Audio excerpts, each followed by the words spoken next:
Daily visit की अगर देखें पूरे जम्मू कश्मीर में डेली विजिट्स आज भी जो है वो सड़कों पर हैं। क्या जम्मू कश्मीर असेंबली जो है वो डेली विजिट्स के लिए भी आवाज़ बुलंद करेगी? बहुत अकरम साहब, खासकर मैं सुरनकोट की बात करूं, राजौरी डिस्ट्रिक्ट की बात करूं या पुंछ की बात करूं, इन लोगों की जो है वो एक अरसा दहाई से एक मांग थी कि मुगल शारा के ऊपर ट्रामा हॉस्पिटल जो है वो बनना चाहिए। जितने भी यहाँ रोजमर्रा के लोगों को परेशानी है, इंशाल्लाह मौका मिला असेंबली के अंदर तो जरूर ये बातें जो हैं वो जरूर उठाई जाएंगी। आप देख रहे हैं जम्मू न्यूज मिशन। आप देख रहे हैं जम्मू न्यूज़ मिशन। सरफराज खान के साथ एक तवील अरसे के बाद जम्मू कश्मीर में विधानसभा के इलेक्शन करवाए गए, उसके बाद जो है वो हुकूमत को बनाया गया है। इससे पहले भी हमने आपको अलग अलग शख्सियात के साथ मिलाने की कोशिश की, लेकिन आज जिस शख्स के साथ आपको मिलाने की कोशिश कर रहा हूँ किसी मुतारफ़ के मोहताज नहीं है। सुरनकोट के एमएलए चौधरी मोहम्मद अकरम साहब। अगर मैं बताऊँ यहाँ की बात तो सुरनकोट में जो है वो एक हार्ड मुकाबला माना जाता था। यहाँ पर जो है वो कांटे की टक्कर मानी जाती थी, लेकिन उसके बावजूद भी खासकर सुरनकोट के लोगों ने जो है वो एक बार फिर से चौधरी मोहम्मद अकरम साहब के ऊपर अपना यकीन जो है वो किया है और उनको जो है वो एक भारी बहुमत के साथ संसद में भेजा है। अकरम साहब, सबसे पहले तो मैं आपका शुक्रिया अदा करता हूँ। वक्त आपका भी कीमती है, मेरा भी कीमती है, लेकिन उसके बावजूद भी हमने आपको जो है वो कीमती वक्त हमें दिया। लेकिन सबसे पहले मुद्दे के सवाल पे आता हूँ कि अगर आप देखें तो सुरनकोट की सारी स्क्रीन जो है वो आपकी आंखों के सामने है, लेकिन जब संसद में जाने का मौका मिलेगा सबसे पहले जो है वो आपकी आवाज़ किस मुद्दे को लेकर बुलंद होगी? बिस्मिल्लाहिर्रहमानिर्रहीम। पहली बात तो यह मैं आपका बड़ा शुक्रगुजार हूँ कि आपने अपना कीमती टाइम निकाल के यहाँ है। देखिए सर, इलेक्शन तो हो गया और अच्छी बात इसमें यह है सबसे कि मेरे रब की बड़ी मेहरबानी हुई कि ये 10 साल के बाद यहाँ दोबारा चुनाव हुए हैं। लेकिन लोगों के ग्रेवेंसेस इतनी हैं कि जितने इंसान बयान नहीं कर सकता। अब मैं ये क्या बोलूँ कि किस मुद्दे को उठाना है, किसको नहीं उठाना है। असेंबली जो है ये वो कोई बजट सेशन नहीं होगा।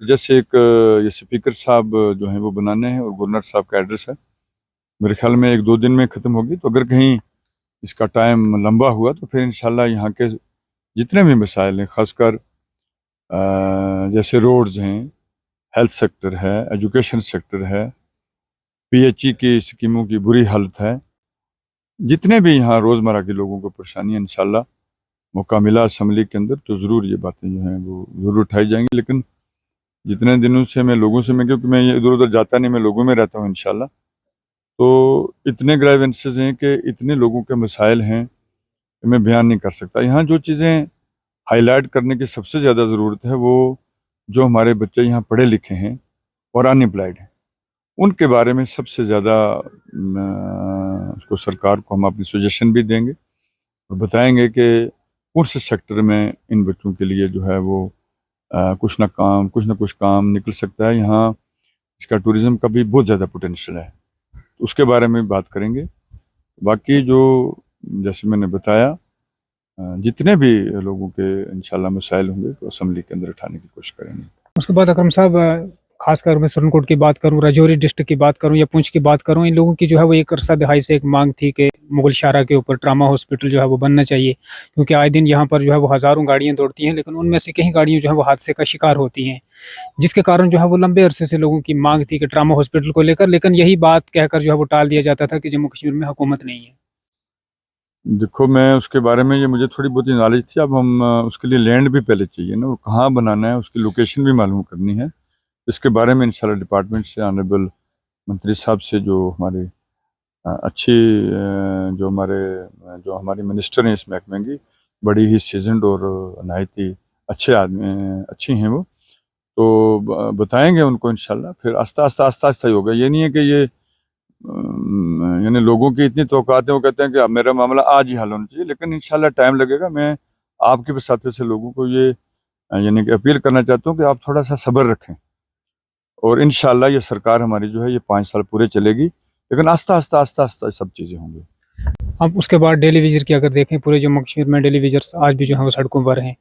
क्या जम्मू कश्मीर असेंबली जो है वो डेली विजिट्स के लिए भी आवाज़ बुलंद करेगी? देखो, ये एक मामला किसी एक आदमी का तो है नहीं, ये पूरा जम्मू कश्मीर स्टेट हमें मिलनी चाहिए। पहली बात तो वो है कि पहले मैं सब लोगों से दुआ करता हूँ कि वो अपील करता हूँ कि दुआ करें कि हमें ये रियासत का दर्जा मिल जाए। तो उसके बाद ये कोई इसका सुरनकोट का मसला नहीं है या डिस्ट्रिक्ट पुंछ का, ये पूरी स्टेट का। इंशाल्लाह तमाम एमएलए से हम रब्ता करके और सरकार पे प्रेशर डालें कि इन लोगों को रेगुलाइज किया जाए। सुरनकोट की सियासत से हवाले से एक सवाल जो है वो मैं आपसे जानना चाहूँगा।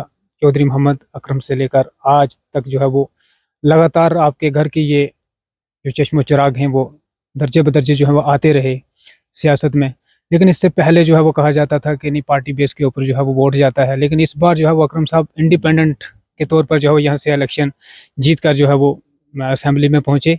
लेकिन मैं एक सवाल जानना चाहूँगा सर, क्या लोगों की यकीन दहानी जो है वो उसको बरकरार रखा जाएगा? क्योंकि आपके सामने जो है वो बड़े बड़े शख्सियात थे, बड़े बड़े दिग्गज नेता थे, लेकिन उसके बावजूद भी जो है वो आपने एक अच्छी जीत जो है दर्ज की है। देखो, मैं पहले अपने रब का शुक्र अदा करता हूँ कि बगैर उसकी मशीयत के कोई काम हो नहीं सकता। और उसके बाद मैं अपने लोगों का शुक्रिया अदा करता हूँ कि वो कोई भी हों, किसी भी इस फ़िरका से हों, किसी भी मज़हब से हों, उन सब लोगों ने इंशाल्लाह वोट दिया है। और कोई बात है तो दिया है ना। जैसे आपने बताया कि इतने लंबा अरसा से आ रहे हैं, इसका मतलब है कि लोग हम पे इंशाल्लाह एतमाद करते हैं। और मैं ये यकीन दिलाता हूँ कि उन्होंने जैसे हम पे एतमाद किया है, उस एतमाद की पूरा इंशाल्लाह देखकर और उन पे खरा उतरने की कोशिश करेंगे।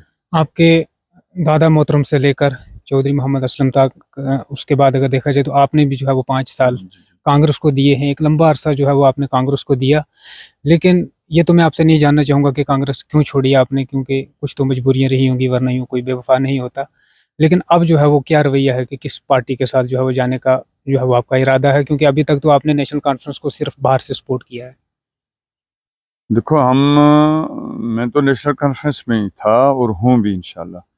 वो कुछ को कानूनी कोई उसके अंदर जो है वो, क्योंकि ये यूटी है, उसका कुछ आर्टिकल कोई बता रहे थे, ये 319 या 119 कुछ है, उसकी वजह से हमें उन्होंने अभी ज्वाइन नहीं किया। तो मैं नेशनल कॉन्फ्रेंस में हूँ इंशाल्लाह, कोई ऐसा मसला नहीं है। क्योंकि जब मुझे यहाँ से इलेक्शन के बाद उन्होंने मुझे बुलाया, हमारी बैठ के ऑनरेबल चीफ मिनिस्टर साहब से बात होगी, तो इंशाल्लाह मैं नेशनल कॉन्फ्रेंस में हूँ। यानी यकीन रखें कि आने वाला जो इलेक्शन होगा 5 साल के बाद, उसमें जो है वो अकरम साहब नेशनल कॉन्फ्रेंस के मैंडेट से ही इलेक्शन कॉन्टेस्ट। तो ज़िंदगी की बात है, आगे आगे देखिए होता है क्या इंशाल्लाह। लेकिन इंशाल्लाह यही तवक्का है और कोई जमात नहीं है बगैर नेशनल कॉन्फ्रेंस के। बहुत बहुत शुक्रिया।